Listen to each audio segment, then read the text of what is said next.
The Labor Day weekend sale is on at Tanger Outlets. Score up to 70% off at top brands like Nike Factory Store, Crocs, J. Crew Factory, Gap Outlet, and so many more. Refresh your wardrobe with the latest arrivals for less from all your favorite brands this Labor Day weekend. Tanger Outlets, always on trend, always on sale. Plan your trip at tanger.com. You're listening to the Archaeology Podcast Network. You are now entering the Pseudoarchaeology Podcast, a show that uncovers what's fact, what's fake, and what's fun in the crazy world of pseudoarchaeology. Hello and welcome to the Pseudoarchaeology Podcast, episode 144. I am your host, Dr. Andrew Kinkella, and tonight, who put aliens in Ancient Aliens? I'm looking at you, H.P. Lovecraft.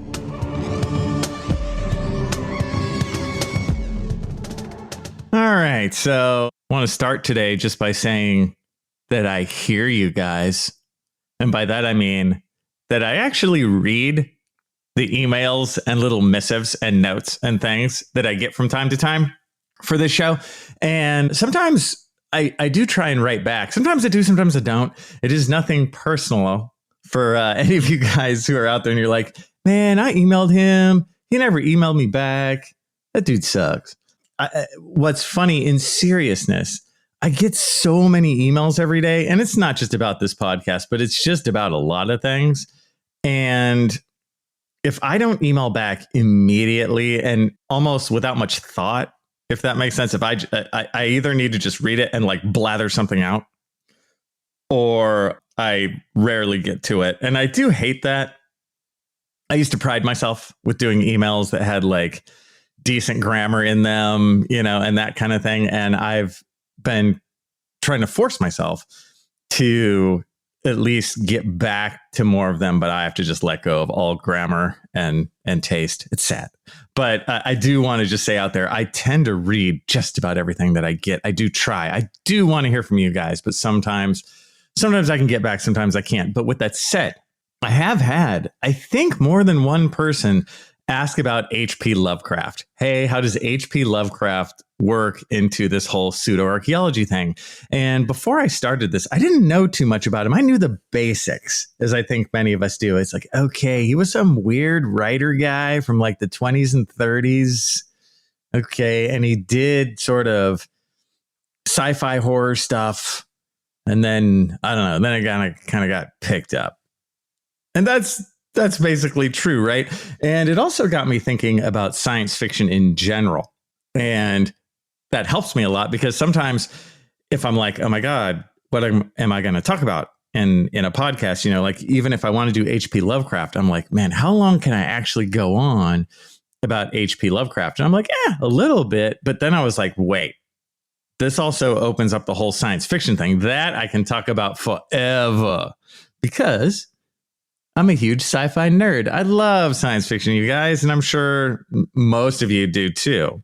You know, we do have to be honest about science fiction that while it is awesome, and it's probably my favorite genre of all of them, the downside of it, and again, it's okay, everything has a downside. The downside is it really does put the aliens in Ancient Aliens, right? And as I thought about this, I was like, oh, yeah, you know, before H.P. Lovecraft, before that time, and we're talking like 1920s, 1930s. That's when he's doing it. H.P. Lovecraft, I believe, was born in 1890, and I'm pretty sure he dies in 1937. And he was kind of a weird dude. So anyway, he dies when he's like 46 or whatever. But it's his writings, and he kind of does what you would call, I don't know, speculative science fiction, horror, sci-fi. You know, he's kind of in that world, that in between, where you kind of have elements of horror, but definitely elements of sci-fi too. But, you know, before him, there wasn't any kind of aliens thing in pseudoarchaeology world. Before him, it was like the Ignatius Donnelly stuff. You know, it's stuff from the 1880s, you know, and before, the idea that there were like like ancient civilizations, that are no longer there, that were destroyed in the Great Flood, that kind of the stuff we talk about all the time on here. But there's nothing to do with aliens, right? It's all the ideas up until the 1920s in terms of pseudoarchaeology, where there were great civilizations, the Atlantis stuff, that it's all interconnected. And we're just leftover pawns in this larger super civilization scheme.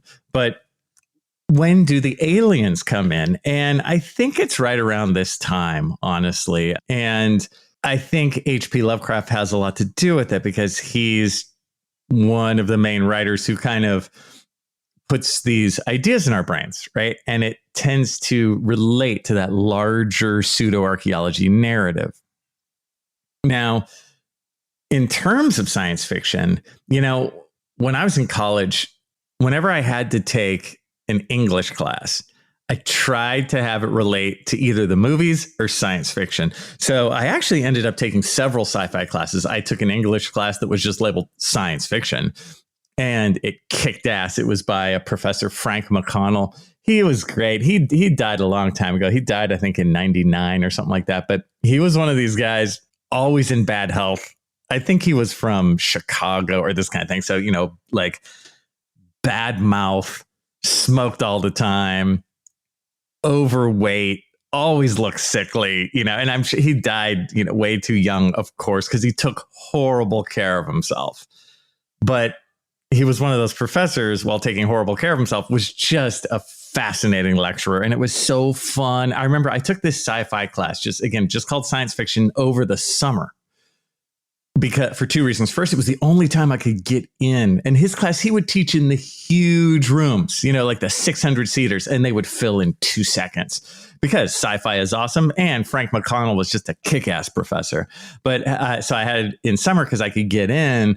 Also, it was a slightly smaller class, which was awesome. So you could talk to Frank a little bit more.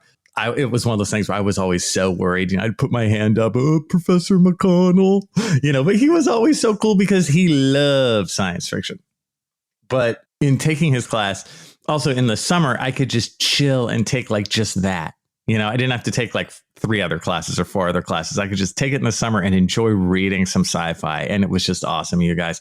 I think I still have his syllabus laying around somewhere, because the list of books was so good in terms of, hey, this is the history of science fiction.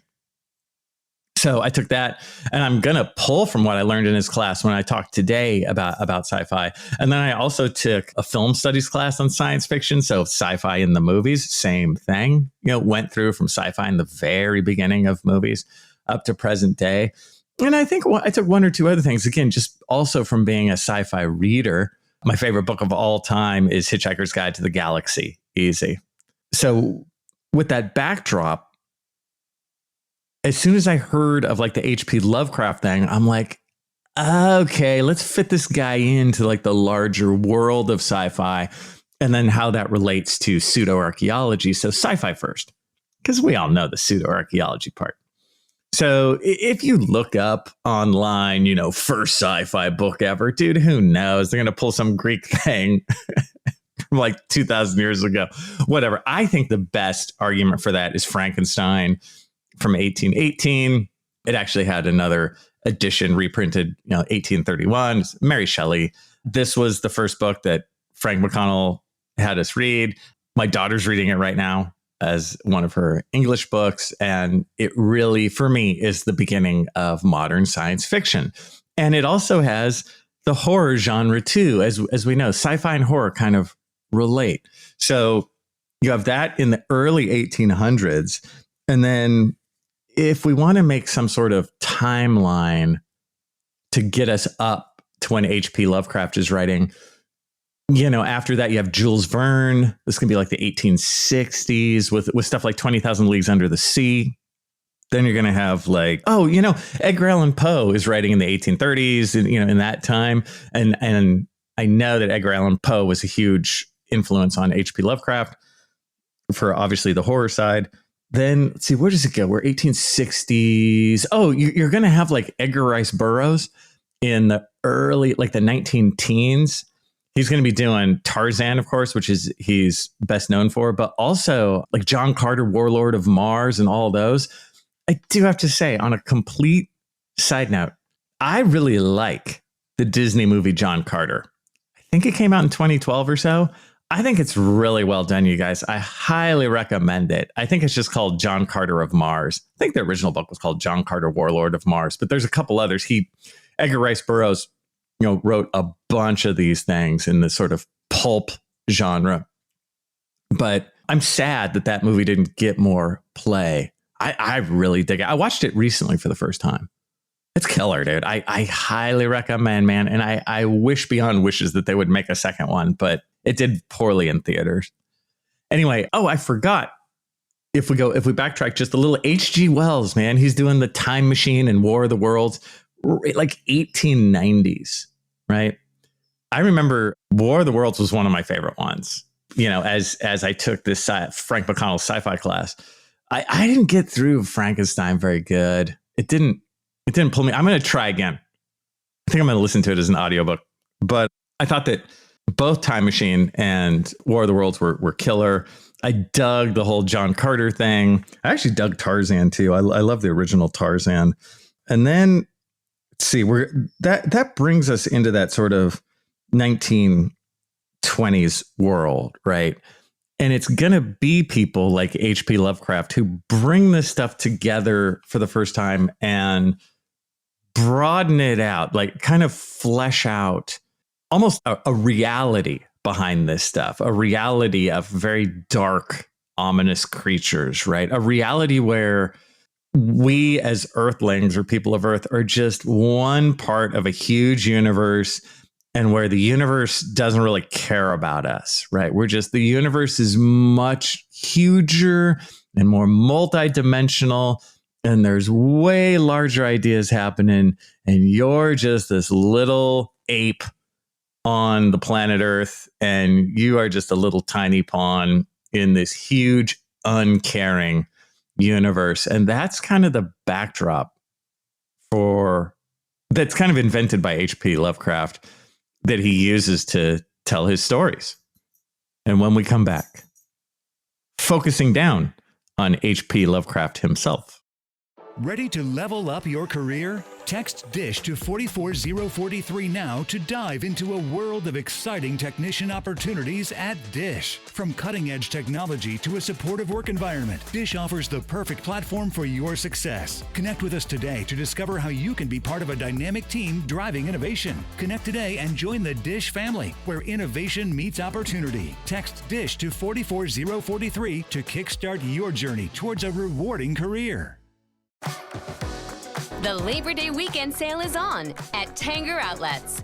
Score up to 70% off at top brands like Nike Factory Store, Crocs, J. Crew Factory, Gap Outlet, and so many more. Refresh your wardrobe with the latest arrivals for less from all your favorite brands this Labor Day weekend. Tanger Outlets, always on trend, always on sale. Plan your trip at Tanger.com. Hello, and welcome back to the Pseudoarchaeology Podcast, episode 144. I'm your host, Dr. Andrew Kinkella, and we are talking about science fiction and also H.P. Lovecraft. So who is this H.P. Lovecraft guy anyway? Well, I don't know if he'd be doing very well in the modern era. And here's why. So I read into him a little bit, and some of this I think we've maybe heard a little bit before, or heard sort of inklings of. I will say this. H.P. Lovecraft comes off as a very kind of East Coasty elitist kind of guy. Those kind of guys, right? And he's going to be doing this thing in like the 1920s, 1930s. He was one of these guys, although an American, very pro-monarchy, one of those guys, very, very pro-British. British as kind of the highest end of society, the most refined, that kind of idea. And of course, what goes with this is he was also very, very much a racist. And I am using the term racist in the old school, over the top, man, you're not a very nice person kind of racist situation, right? He wrote about how, the white race was the best and all this kind of BS. He was, unfortunately, he was that guy. He was very over the top, and I think probably had a vibe of very much like a snob, like kind of like your classic cliche snob. And also on top of that, the kind of person who's super snobby to everyone except themselves. So while he's a snob and tells you how much of a second-class citizen you are for whatever reason, he has all kinds of odd, like, health problems, mental problems, right? He is not the grand specimen of human being, right? Just these broken, damaged people, who write this stuff. So in his sort of depressive, anxiety-ridden state, he starts writing these books. As I talked about before, this background of like what is sometimes called cosmicism, or we've heard of it as like cosmic horror, sci-fi horror, this kind of thing, where we're just this tiny part of the cosmos. We can be destroyed at any time, But he starts to write these books for the pulp magazine, really, honestly, pulp fiction world of things of the 20s and 30s. And these are just sort of mass produced. Almost any writer can do them. Fairly easy to get published, but not very many copies, right? And the idea is just to crank these suckers out, every few months, that kind of thing. He did that, and he wrote a bunch of stories. The one for me that when I hear the title, I'm like, oh yeah, he did Call of Cthulhu, right? You're like, oh, Call of Cthulhu, okay, that guy, right? There's also a handful of other titles that I recognized, like Shadow over Innsmouth and At the Mountains of Madness. I've heard of those three before. Call of Cthulhu I've heard by far the most. But all of these have that sort of nightmarish, monstrous creatures. You're just a little, tiny nothing in the world, and you could be crushed. There's like an dark ominousness to them. As he wrote these things, he wasn't very successful. Like his whole life, even when he died in 1937, he was one of those guys who was not appreciated during his life. Like he would write these books, they wouldn't go anywhere. He'd write one, it would kind of almost do okay, but then the next one would suck. Like he had that life. He got married, it didn't really work out. He got divorced. I mean, he's got this sad life. He dies fairly unknown. But then you're like, why do we even know this name, H.P. Lovecraft? Because his stuff had a resurgence in the 1970s. And that's when H.P. Lovecraft kind of becomes a name, kind of becomes known, right? For this kind of stuff, for these themes. And you start seeing these influences all over the place, right? One of the main magazines that he was published in was called Weird Tales. See, just that, right? And some of that is precursors to modern comic books, modern like Marvel and DC comic books. There were stories and things like that would later morph into the comic book world. And some of the stuff he came up with, again, just the word Cthulhu, you're like, oh yeah, here's another one. Watch this. Necronomicon. Yep. Him, the Necronomicon. How many times have you heard Necronomicon? This idea of this, this book of evil bound in human flesh, right? We've seen this in so many places, right? Evil Dead movies, anyone, right? And it's like, oh my God, it starts with this crazy weirdo dude in the 1920s. Right as I tell you this stuff, you can think of 20 other books, movies. You're like, okay. And the idea of the creature, like the creature that's following you, it's no longer like Frankenstein's monster, which is just a large man. This is a huge, amorphous, kind of often octopus-like, dark, poisonous, from the other world, coming to get you. Scary. What I think is awesome is he also worked with Harry Houdini. Yes, the Harry Houdini, on a book that was called Under the Pyramids. And it's as cliche as you would think, right? The idea that there's like a hidden labyrinth under the pyramids and somebody has to make a great escape. Oh, like Harry Houdini, right? It's sort of almost a vehicle for Harry Houdini. Totally makes sense. And you can see even from that, the tendrils of how that can affect the pseudoarchaeology world. Just this idea planted out there, even though it's totally science fiction, of a lost labyrinth under the pyramids. Again, it's great science fiction. It's super fun. It's just when that starts to masquerade as reality, right? That's the bummer. And again, do I have anything against H.P. Lovecraft for coming up with a bunch of cool stuff? No. Yeah, you're a writer. You're trying to come up with cool stuff. But again, these are fiction. You know how it's like science fiction. It's not science nonfiction, right? These are stories. Do I love them? Of course I do. I'm a science nerd. I'm a science fiction nerd. I'm the nerd when it comes to all this kind of stuff. I just really dig them. I think it's fun to think about this stuff. I think it's fun to think of the H.P. Lovecraft idea of something even as brutal and big as cosmicism, as like we're just this little Earth out in this immensely vast universe. Because there's truth in that. It's not crazy. It's not over the top, right? That setup is a fair ball. Now, when you start, putting dark, ominous creatures from parallel dimensions in it, okay. But that's okay. And when we return, H.P. Lovecraft's influence in the modern era. Welcome back to the Pseudoarchaeology Podcast, episode 144. I'm your host, Dr. Andrew Kinkella, and we have been discussing H.P. Lovecraft, and we want to talk about his influence in the modern day, which is actually pretty wide-ranging, I would say. But first off, I forgot to brag a little more. And if I've forgotten to brag, dude, I got to break in and do that. That my old professor, Frank McConnell, now long gone, he used to be in contact with this young up-and-coming writer who he really liked and who he turned us on to, this nobody named Neil Gaiman. Or Neil Gaiman. I think it's Neil Gaiman. What am I doing? Neil Gaiman. What's wrong with me? Anyway, Neil Gaiman, he would talk about, Frank McConnell would talk about the Sandman. And he's like, look, you guys, there's this new guy, Neil Gaiman.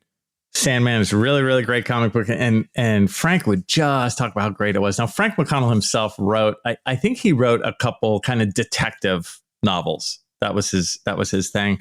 But I've seen one or two interviews with Neil Gaiman where Neil talks about Frank McConnell a little bit. And that's always cool for me. I'm like, oh my God, he knew him. And he does talk about how thankful he was that Frank was kind of in his court in the early days. So that's my little totally non-humble brag about Frank McConnell and his relationship to Neil Gaiman. So, but in terms of H.P. Lovecraft, okay, where do we see H.P. Lovecraft today?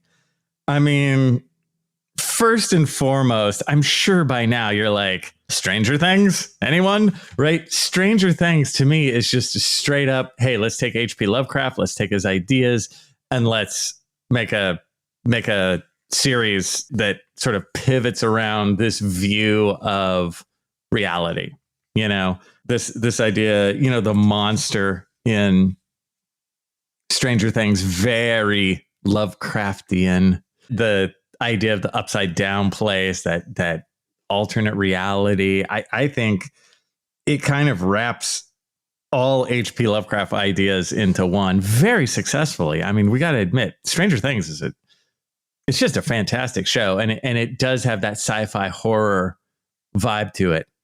Well done. You see H.P. Lovecraft in heavy metal all over the place. I think the first time I ever heard the word Cthulhu was not in some book. I think it was the Metallica song.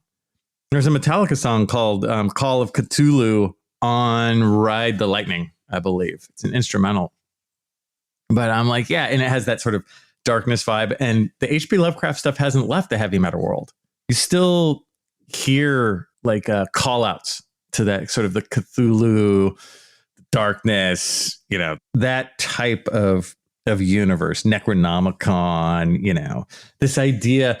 H.P. Lovecraft had this idea of like kind of the old ones or the great old ones. So there were these old, ancient beyond our knowledge beings, right, in this world. The goth world, the occult world, right? All the sort of really nasty alien stuff, like in the movie Alien, kind of H.P. Lovecraft-ish, right? Dungeons and Dragons.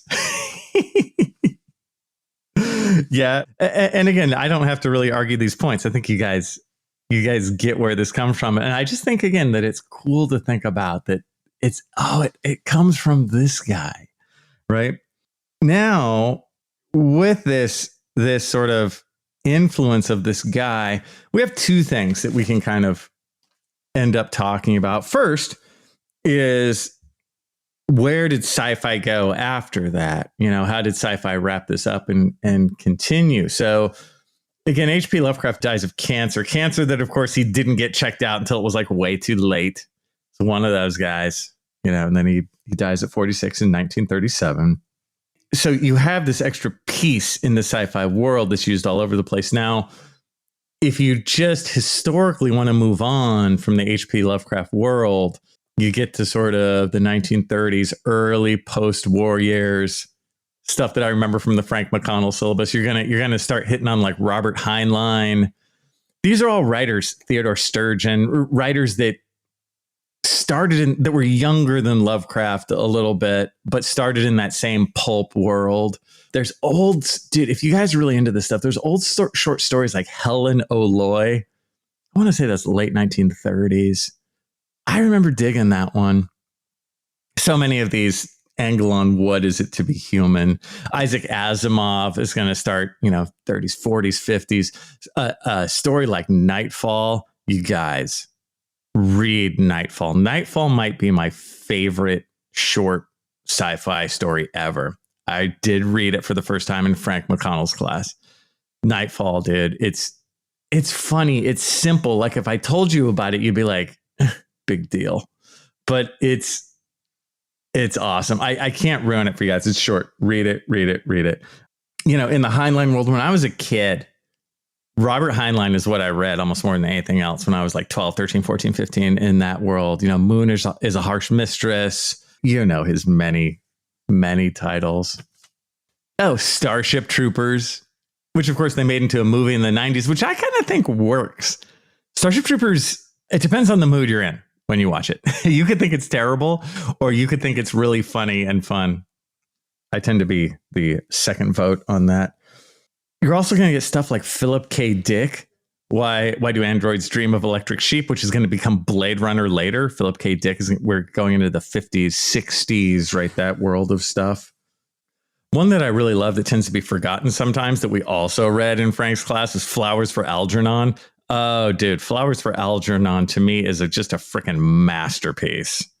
It's amazing. You gotta read that. So, of course, you're going to start to get these more wide-ranging world-building titles, like Dune is going to come out in the 1960s as well. So, and then we can go onward to today. And I mean, if you don't think some of these ideas are powerful, Dianetics by L. Ron Hubbard, Scientology. Yeah, one or two people went for that. You know what I'm saying? They seem silly sometimes, but these things can catch on. So as we continue to talk about these, we have fantastic sci-fi here. I mean, you guys, do it for Frank. Read some of those books. They're killer. Read Do Androids Dream of Electric Sheep, right? Read Blade Runner, Philip K. Dick. It's a killer book. So to bring this around now, how does H.P. Lovecraft relate to like pseudoarchaeology? And it's, as you can see, as we piece through this, right, these themes of these ancient creatures that are living in this massive universe where we're just little tiny pawns. That idea from the 1930s, pioneered by H.P. Lovecraft, is going to be bastardized afterwards, post-World War II, into, there were ancient aliens here on Earth, right? This is fairly new idea. Again, post-Lovecraft comes from him. So yes, we still get the Graham Hancock stuff of there was a super civilization, 12,000 years ago at the end of the last ice age. But there's the Ancient Aliens show that's been going on forever. And that's where aliens come into the mix. It starts there. But then, of course, it's going to get picked up by like Eric von Däniken in the late 60s. We've already talked that one to death, and then it's in forever. Right. So the next time you hear a story that has to do with that the Maya kings were actually aliens sent here thousands of years ago, you can blame H.P. Lovecraft, but not really. What are you going to do? Blame the modern guys who still keep talking about this, because at the time, H.P. Lovecraft, he's just trying to write some stories, sell some stories. They didn't go anywhere, and he died a sad, unhappy man. On that note, I'll see you guys next time. Read those books. Thanks for listening to the Pseudoarchaeology podcast. Please like and subscribe wherever you like and subscribe. And if you have questions for me, Dr. Andrew Kinkella, feel free to reach out using the links below or go to my YouTube channel, Kinkella Teaches Archaeology. See you guys next time. This episode was produced by Chris Webster from his RV traveling the United States, Tristan Boyle in Scotland, DigTech LLC, Culturo Media, and the Archaeology Podcast Network, and was edited by Rachel Roden. This has been a presentation of the Archaeology Podcast Network. Visit us on the web for show notes and other podcasts at www.archpodnet.com. Contact us at chris@archaeologypodcastnetwork.com.